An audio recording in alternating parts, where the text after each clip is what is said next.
I just want to thank Anna for joining us tonight. No worries. Anna was actually at our Melbourne chapter meeting. Was it last night or the night before? The night before. Right. So we were really thrilled to have you there, and I know that there was a lot of members there. It was probably our biggest meeting in a very long time. It was about 70 people. It was huge. Yeah, that's amazing. I saw pictures from it, so I thought, I'm very jealous that they got to meet you in person and I wasn't there, but that's all right. I'll just do a short intro to you, Anna, if that's okay, and then we'll just dive right into some questions about your book. Yeah, fantastic. So Anna was born in Canberra, Australia in 1988. Oh, you're so young. She studied creative writing and cinema at Melbourne University, followed by screenwriting at RMIT University. Anna's short films and music videos have screened around the world, and she has written an array of published and award-winning short fiction. Her debut novel, Only Daughter, was published in September 2016. And very fortunate for us, it was our book, our very first book of the year. I absolutely loved it. I only pick books that I absolutely love. So yeah, we thought it was great. And wow, a debut novel. And I'm sure you're getting a lot of success from this book. It's been really good so far. It's been really exciting. Can you just talk a little bit about the experience of what were you doing before? Were you writing always, or did you have a full-time job, or? Yeah, so I was working nights at a cinema in Melbourne. So I would be writing during the day and working at night. So I did, before I wrote the novel, I was working on like short films, and I did a bit of theatre and stuff like that. So I was always had like another project as well as work. And then I decided with all those projects, it's always working with bigger groups of people and a lot of organising and all that kind of thing, as well as just writing, And so I thought writing a novel would be really lovely because it was just me and the computer, and at least for the initial stages, I could kind of make it happen by myself. Amazing. So are you writing full-time now, or are you still pursuing another side employment or job? No, I'm writing full-time now. I still nanny and stuff every now and then, but apart from that, just writing full-time. Oh, well, that's great. That's the dream for sure. And to be so young and having realized it, congratulations. No, thank you. So I have a question about your book, and I will just dive right into it. The first question that I have, and that actually it was one of the questions that was asked around the world at all of our book clubs, because as you're aware, all of our 53 chapters read your book in January. And wow. One of the questions that was asked was, why don't you develop the new Beck, I'll call her, more? Why isn't there more of a story behind her? Why don't we know anything about her? Was that, obviously there was a reason for that. Yeah, I mean, initially you don't. As it goes along, I feel like you get to know her a bit more. Like you never find out her name, but you know her motivations a bit more. Like, the reason that she's doing it is kind of looking for love and family and acceptance of herself, just in like probably the worst way she could.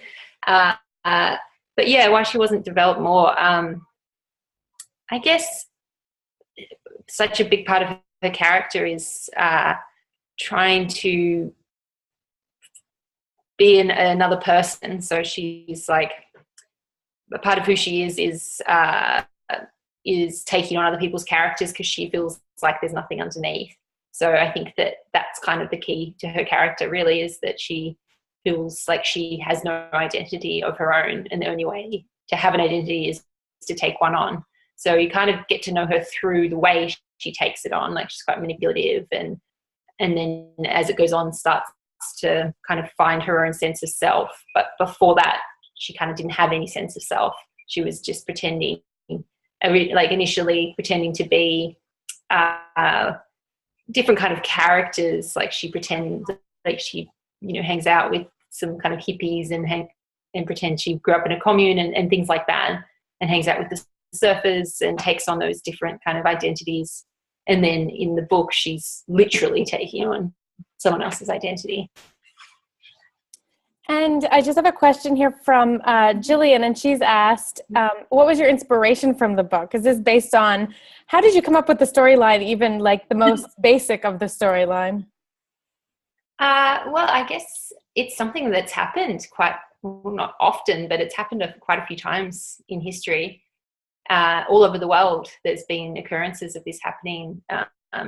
And before I wrote it, a few months before I wrote it, I was watching the film Anastasia, the Ingrid Bergman film, and it was so beautiful. And that's a situation where a woman, it's based on a true story of a woman that pretended to be a kind of Russian royal.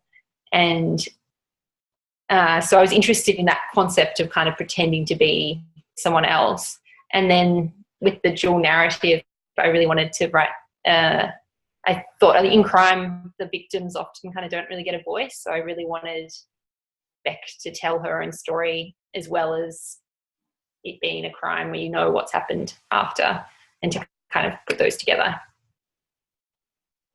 So was it hard to come up with like all of the little details? Like I always wonder when an author writes such a marvelous kind of like whodunit story, how they like plot out the entire thing. Like, do you know from the very beginning exactly how it's going to end? Yeah, mostly. I knew the big plot points, but I also just kind of, as I wrote it, let it go naturally between those bigger plot points. And that was really fun, actually, especially with the two different narratives. So I wrote Beck's narrative, the past narrative first, the whole thing, and then went back and put the kind of imposter characters chapters in between, and that kind of helped because I already knew exactly what had happened. To weave those together and kind of mimic the two different timelines was a lot easier. But yeah, I knew what would happen on a larger sense, but not in the more specific details. They kind of just peppered through as it went, and over different edits as well. How long did it take you? How long did this book take to write? Well, I wrote it in 2013, and it came out in 2016. Okay, so it's a bit of a process. Yeah. So I started it in 2012 and finished like the big first draft in 2013. So probably a year to write the bulk of it, and then another year and a half to go through the editing process and all that. And then, and then the time where it was just like where the publishers had it, but it wasn't actually on the shelves yet. So yeah, it was quite a process, especially because it was my first book as well, I think. And I mean, this story, I don't know, I don't write, so this might sound like a silly question, but when you look at a historical novel, there's like, you feel like there's a lot of research that goes into that. How much research goes into a story like this one? There was quite a lot of research, but probably kind of unconventional research compared to something like a historical novel. So I got in touch with a missing persons detective in Sydney and had a lot of questions for her. So that was probably the more classic research line. But then I was also some quite odd research I did. Like I went on a website for male pickup artists. Okay. And they put all their manipulation techniques on there. So I read all that stuff to research how to manipulate people. Wow. Because I thought that I could figure it out. But they're like professional manipulators, so I spent a lot of time on them. I went on a lot of strange websites about psychopaths, people who are married to psychopaths talking about their experiences in those relationships. And I also did a lot of more kind of scientific research into psychopathy in childhood, and the kind of studies that they've done a lot on twins, which was really interesting. So there was a lot of layers of research kind of in different ways for the book. And I mean, I grew up in Canberra as well. So a lot of the stuff about the bushfires and that kind of thing is all kind of based on my experience when I was there as a teenager. Talking about psychosis, it's interesting because like somebody in Beck's like who does that, first of all? Like who impersonates somebody who's gone missing? But then for her to run into even crazier, like what do you think? Like, is that like a different, they're not the same, but they obviously both have mental health issues perhaps? Yeah, well, the impersonator kind of has a bit of a classic kind of borderline personality disorder. So she kind of is more dissociative on in like what she's done and the consequences of it and those kind of things, and not feeling a sense of self. But I think that even though she's really manipulative, when it comes down to it, she actually still has a strong sense of empathy. She just puts herself first and isn't like the nicest person, obviously, but by the end, like she's willing to sacrifice herself for other people. So that's pretty good. But yeah, the actual psychopath characters in the book are pretty different, and have no sense of empathy. I'm not sure can I say the end? Yeah, absolutely. I think everybody's read it. Everybody's read it. Okay. Yeah. So, and I thought it was really interesting seeing how those characters, the twins, developed as, young boys. And so I did a lot of research into the way you can see it in childhood. And there's been a lot of studies on twins together as a way of mapping whether it's something people are born with and all that kind of thing. And apparently if there's a predisposition to it, it's in identical twins, it's in both of them, which I found really interesting. Okay, I'm getting all sorts of questions here for you now. So I'll just read some of them verbatim. Who should be perceived to be the sender of all the mysterious texts to Beck? I can see the chat now. Oh. I didn't see that. Well, it's an interesting one because, part of the thing I really like about writing a book is the fact that people can kind of take their own, they can read things in different ways, and sometimes what my intention for it was, people have read in different ways, and I found that really fascinating. So the way I wrote it was that it was the twins writing those text messages, but someone recently said they thought it was the real Beck writing the text messages, which I think is actually a great reading of it. So maybe I should just say that instead. But no, when I wrote it, it was the twins that are writing those messages. Yeah, that's a great question. And then a question from Gabby. She said, did real Beck know about fake Beck's impersonation? Yes, she would have done for sure. Yeah, because it was on the news, it was in the papers. Yeah. And that was her. Sorry, I read this book a long time ago. I did refresh my memory before this. No. But her, at the end, she sees the real Beck in real life, right? Mm-hmm. But she takes off. Why? Yeah. Why doesn't she want to actually meet her? The fake Beck? Sorry, the real Beck? Yeah. She doesn't want to get recognized, I guess. Okay, she's talking now. Sorry, just a second. There we go. No. I could hear it, but I couldn't see who it was coming from. There we go. Did she say something? No, I don't know if it was just, it sounds like they're at a bar. So I think it might be one of our book club meetings, to be honest with you, because it's a lot of different people. Okay. So I think they've just dialed in to hear from you. Oh, cool. Oh, that's nice. Yeah. So I just, if they have a question, it's really loud, ladies, in the bar. So if you have a question, maybe you can just write it in the right-hand side there. Okay. So another question from the right here. Did the family know the new Beck wasn't the old Beck? Well, I think so. The twins, it's meant to be that they weren't sure and were kind of testing her a little bit, and then they were doubting it. And then when she says the thing about the cat, when they're in the back of the car on the way to the hospital, and she mentions the cat, they take that as her, or as it definitely been her, and also as kind of her almost threatening them and saying, like, I remember what happened. Yeah, and so they take that as a threat of her potentially exposing them. The father and the mother, it's kind of meant to be that they, on some level, they know, but they're just so far in denial and had such a bad decade that they just, especially the mother, just kind of believing what she wants to believe, what she needs to believe. Right. I feel bad for the mom, even though. Me too. I have a question about the one thing that I actually found very hard to believe, and I mean, I don't know anything about this subject, so, but I'm always amazed, and like you've seen television shows like this as well, where they don't do a lot of like background, like she faked the DNA test, and then they're like, okay, it's her. Like, I just feel like, and she wouldn't talk to them about what actually happened. Like, I find it so hard to believe that the police wouldn't just make her. Yeah, well, it was interesting because other people have said that as well, but it was, all that was from the missing persons detective.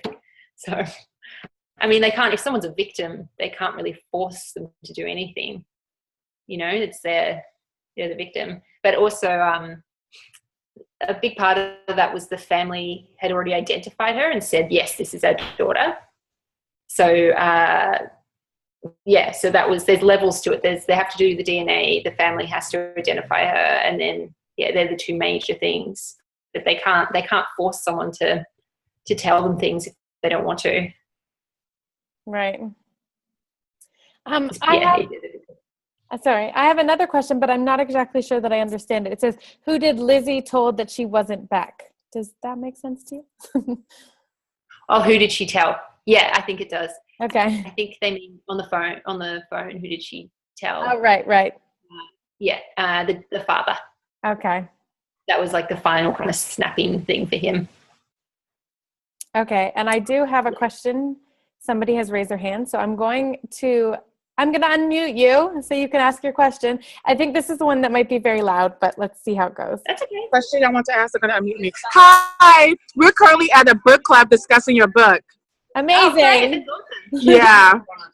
So we have a question we would like to ask. Does anybody want to ask a question? Oh, who was texting her the whole time? I think you missed this because I think that was one of the first questions. It was the twins. The twins were texting her. Oh. Okay. Where are you guys? We're in Atlanta, Georgia. Amazing. Well, thanks for dialing in, ladies. Thank you for having us. All right. That's very cool. Very cool of them. They're holding their book club tonight, so they've dialed in. That's great. The other question, if anybody has more questions, please feel free to either type them, or there is a way to raise your hand apparently, because that's what Atlanta just did. So feel free to ask away. And I can see most of your videos. So if you do want to just wave your hand at me, then I'm very happy to, or just unmute yourself. Go ahead. The next question that I had for you is, we know that you've sold the rights to the story. Oh, was that a hand? Maybe not. Okay. I'll ask this one, and now there's another question in the right-hand corner from the chat room. But my question is, we know you've sold the rights for the movie to Universal.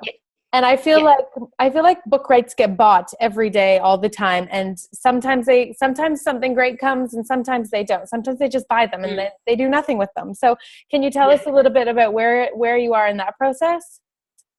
So I mean, you're absolutely right. Like, you just never know.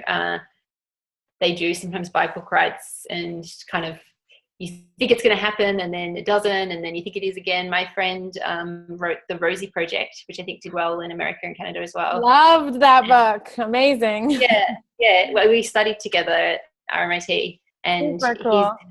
So many near misses. Like they had Jennifer Lawrence on board to do it, and it was all seems ahead, and then she pulled out. No. So you just never know. Even with a book like that, you never know. But it's looking pretty promising at the moment. They've got Erin Cressida Wilson, who wrote the Girl on the Train adaptation, who's amazing. She's, I think, up to about the second draft of the script now. Oh, wow. Which is really cool. And we've had a lot of kind of chats, and I met up with her in person, which was lovely because she's based in New York. and emails about it. And so that's a really good sign. But apart from that, I have no idea. Fingers crossed. And I mean, we've talked to a lot of authors about this, and I mean, Lawrence Hill, we talked to him recently, and he wrote the Book of Negroes, and it was turned into a miniseries, but he actually wrote the screenplay himself. But he talked a lot about how difficult that is, going from being a novelist to being a screenplay writer. So did you ever, were you ever offered, or did you ever think about maybe you would write the screenplay yourself? I was never offered, so that made it easier. Okay. But I mean, I was pretty flattered that Erin agreed to take it on. And so for me, I was actually just really excited to see, well, I am still really excited to see what she does with it, because it's going to be such a different thing when it's on screen, especially because it's quite a complicated story. I think it's going to be really, really interesting. And she's also going to make it set in the US. That was one of the things they wanted. And for me, writing a screenplay about growing up in, I think it's going to be in Arizona. I have no idea. And so, yeah, I think they were right to get someone, if they do want it set in the US, to get someone who kind of has a bit more. I'm not getting angry here. Well, I am, because I don't know why they do that. I mean, Girl on the Train was set in the UK and they wrote it in the US. I don't know why it has to be set in the US. Yeah, I don't know. I'm not sure. Yeah, I guess they thought Canberra wasn't the most picturesque city to make a film in. But yeah, I don't know. Yeah. Okay, we have another question from Atlanta. Atlanta, I'm going to unmute you now if you're ready to ask your question. Here we go. Thank you. Hello. Hi. Hi. I wanted to know if the mom knew, like, had seen the body in the garage, and that's why she was so protective of the garage itself. And if she did know that there was a body in there, did she think it was Rebecca, or did she know it was Max? Yeah. So she absolutely knew there was a body in there, and she thought it was Max. So the parents definitely helped kind of cover that one up for the twins, because they would have been, I think they would have been about 12 or 13 when they did that. So they knew it was there and they were trying to hide it. Super. Yeah, and along the same lines, from Megan here, are the parents covering for the twins' murder all along, and they were fully aware of what was stored in the basement? Yeah, absolutely. I don't think you can hide something like that. No, I think a decomposing body is fairly pungent. So yeah, it's a mixture of, they were hiding it and also kind of still trying to deny it. Like, if they really wanted to get rid of the body, they could have done a better job than just stashing it under the house. But it was just, their mentality was anything they didn't want to deal with, they just kind of pushed away more and more and just tried to not see it, and just were seeing what they wanted to see, until the point where they got quite delusional with it. And to that point, Gabby's asking here if the detective always suspected the twins, and is that why he kept asking her who she was protecting? No, I think he suspected the parents, that it was one of the parents. He never suspected the twins, no. But he definitely suspected the parents, because he initially asks her in the hospital, do you want to go home? Is that what you want? And he's really watching her when he says that. So he definitely thinks the family's involved, for Right. sure. Probably the father, but he didn't suspect the twins, no, just because they were so young, apart from anything else. Here's a joint question as well. Jillian and Julia are asking along the same lines. One is, will there be a sequel, or is this going to be a series? And if not, are you working on your next book? I don't think it's going to be a series. A few people have asked me that, and it would be nice, because I loved writing it so much, and I love the characters so much, but I just don't really know where it would go from there. It would have to be a very different kind of book if it was going to be a series. The screenwriter was saying that she thought it could be a series, kind of like a Talented Mr. Ripley, and just follow the fake Beck as she takes on other people's identities. But yeah, I think it's probably going to be a standalone. Maybe in a few years I might change my mind, but yeah, I finished writing another book. Oh wow! Yeah, so I'm just doing the final little bits of edits on that at the moment, and it's there'll be review copies of that coming out fairly soon, which is pretty exciting. So yeah. And here is a suggestion for you that maybe you could have followed the real Beck and her journey once she leaves her family. Yeah, actually, someone on Monday at the Girly Book Club here in Melbourne said that, and I hadn't thought of that before. But yeah, it would be a very different book, though, I guess. But could be really cool and really, really interesting. Definitely. Yeah, as a 16-year-old out in the world by herself, could be a really interesting story. And your next book, is it also the same kind of genre, or have you moved in a different direction? It's the same genre, yeah. So it's kind of a pretty dark crime.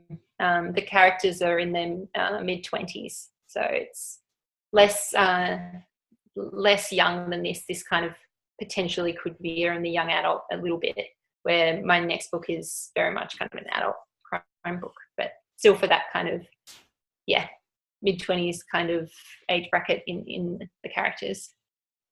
Can you shed any light on the subject matter, or is it top secret? No, not at all. Okay.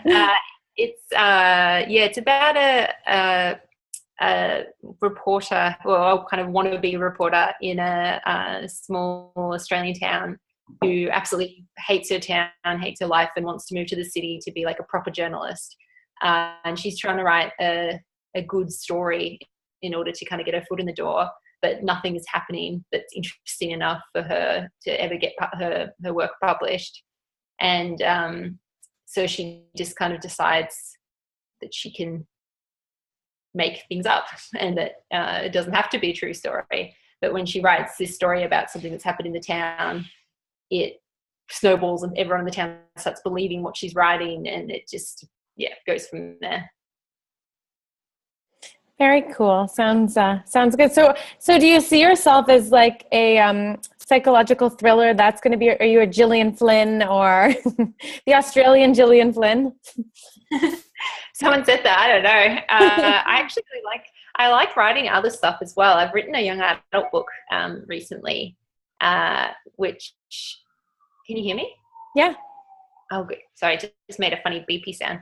I've written a young adult book recently, but I guess if that one comes out, it might be under a different name, like a pen name, right? Because I know people are concerned about branding and that kind of thing. But for me, because writing these sorts of books are so dark, and the research you have to do is pretty dark, I like to in between. So after I finished writing Only Daughter, I wrote this young adult book as a way of kind of cleansing myself a little bit. I have friends that are illustrators, and we've been writing like picture books together and stuff like that as well. So hopefully some other ventures might come up as well as the crime. But yeah, my next book that's getting published is a crime book as well. Amazing. And will it be published by the same? We've talked to authors in the past and about the publishing process, and it's a very difficult process in some instances. But will it be published by the same publishing house? Yes. Yeah. And so I've got a 2-book deal with them. So the next 2 books are going to be crime type books published by them. Yeah. And so was finding a literary agent and finding a publisher, was that difficult, or? It wasn't too bad. It was like quite a process though. So I originally was thinking an Australian publisher or agent, but our publishing industry here is quite small, and I didn't get much feedback really from the people that I approached here. So I sent out some queries and got a great response from my agent, who's Mackenzie Fraser-Bubb, and she was just starting off as a literary agent when she contacted me. So she was kind of building up her list of authors, and it was quite quick from there. I mean, she just kind of did the rest as far as the sending it to publishing houses went. But I was really, really happy that I chose to go through an agent rather than going straight to publishers. I think that for me anyway, it was definitely the right thing to do, to go that way. For sure. And a question here on the right from Julia. She says, did you always want to be an author? Yeah. Yeah. I actually found recently this kind of autobiography I wrote for myself at age 10 of what I thought my life would be. And I said, it's pretty funny. And I can show you guys if you want. Do you want to see? Yeah, absolutely. Yeah. I have to get it.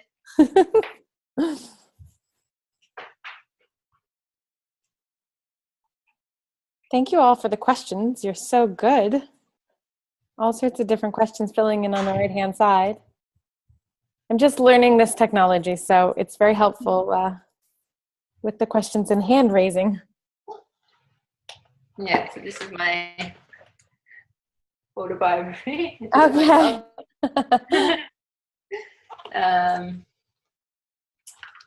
Yeah.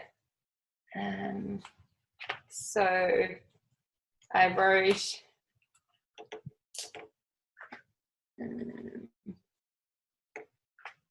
You wrote this in 1998. Yeah, 98. So a few years ago. Yeah, a few years ago. And yeah, it says, yeah,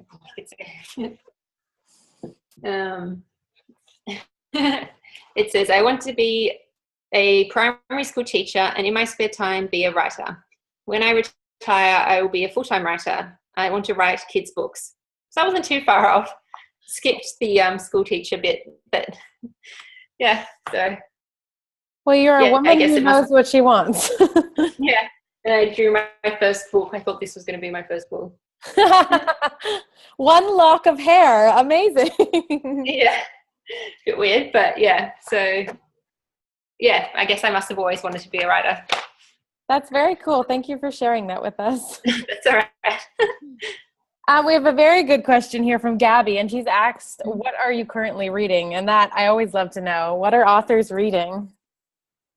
Well, I just finished a book called Things We Have in Common, which has been around quite a bit at the moment, which is definitely worth a read. It's pretty dark, pretty full on, but it's really, really pretty amazing. It's kind of similar to mine in that it's a fairly short book, or something you can kind of race through, and then you don't realize it until you hit the end that it's quite full on. And I'm actually reading at the moment. I just finished that one last week, and I've just started The Count of Monte Cristo. Okay. So back to the classics, because my third book, which I'm starting working on now, I think is going to be a bit of a revenge story. So I thought I'd read the ultimate revenge book first. Oh, that's very good. Good way to get yourself prepared. Yeah, for sure. Yeah. Another question from Jillian, and she says, how long did it take you to write the book, and where do you write? So it took me about a year for the bulk of it, and then about another year or so in editing and back and forth, because with publishers and editors, you often have to wait, up to 6 months for their notes. So it's quite a long process even after that. But I now have, when I first started writing this, I was going into my old school library and using one of their computers, even though I wasn't even a student there anymore, to write it. But then now I have a little studio just a few suburbs away from where I am now, and which I share with a few friends who are also writers and doing creative things. And yeah, so it's really nice. It's just kind of in a warehouse, like a blocked off little room. And that's really good. It hasn't really got any natural light. It's quite dark in there and can get really hot. It's the middle of summer here at the moment. Right. So it can get up to 40 degrees Celsius, and it's, pretty hot. But it's been really lovely. Very good. That's interesting. Like, you like to write instead of writing at home, that you go somewhere. And does that help the creative juices flow? Yeah, absolutely. Especially now that I'm doing it full time, it's really, really good to have a place to go. I think if I stayed here, I would just stay in my pajamas all day. Fair enough. Well, if there aren't any more questions, Anna, I want to thank you so much. It's such a Such a brilliant book, and very happy that we read it all over the world with all of our book clubs, and that you went and attended our meetings and you're with us tonight. Of course. It's been fantastic. Thanks so much for picking it. No problem. And I mean, get in touch when your next book comes out. We absolutely want to read it as well. Oh, thank you. That's lovely. Thank you very much, everybody, for joining us tonight. And I hope everybody's saying thank you and congrats in the chat channel there. Thank you. That's lovely. I hope that we see everybody in February. Yeah. Thank you very much. All right. Thanks so much. Bye. Bye.